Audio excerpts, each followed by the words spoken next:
Hello people, how are you? Сәлеметсіздер ме оқушылар, қалдарыңыз қалай? Бүгін біз 63-ші беттегі 4-ші сынып ағылшын тілі кітабындағы checkpoint тапсырмаларын орындайтын боламыз. Бірінші жаттығу, exercise number 1, read and number.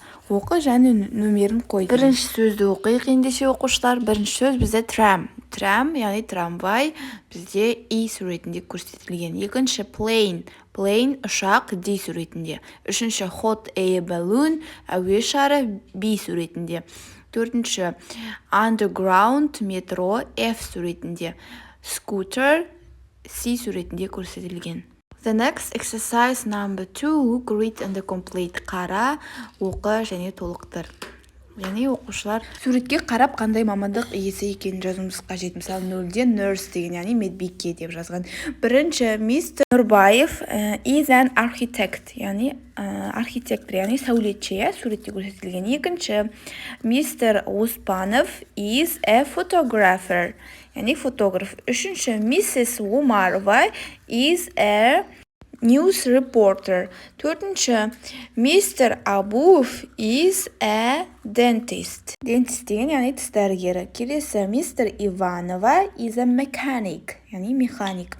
Алтыншы, мистер Искаков is a electrician, яғни электрик. Жетінші, миссис Калиева is a waitress, яғни даяшы. Мистер Попов is a computer programmer деп жазамыз, яғни компьютер программисті.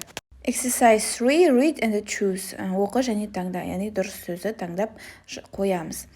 Бірінші, this van is very long сөзі қойылады бұл жерге, яғни ұзын деген. Фургон өте ұзын деген мағынада. Бұл жерде салыстырмалы немесе күшейтпелі шырайды қоймаймыз, яғни the longest, the longer деген болмайды. Екінші, which is means of transport. The safest сөзі болады. Which is the safest means of transport. Яғни безопасный, яғни қауіпсіз, ең қауіпсіз көлік, яғни түрі қандай деген, транспорт түрі қандай деген. Үшінші, traveling by ferry is slower than traveling by train. Келесі төртінші, trams in the city are worse than in my city. Бесінші, a holiday by the sea is better than a holiday in the mountains. Алтыншы, which is the easiest way to get around Нұр-Сұлтан. Осымен оқушылар, бүгінгі сабағымыз аяқталды. Лайк басып, комментарий қалдыруды ұмытпаңыздар. Келесі сабақта кездескенше. Goodbye, students.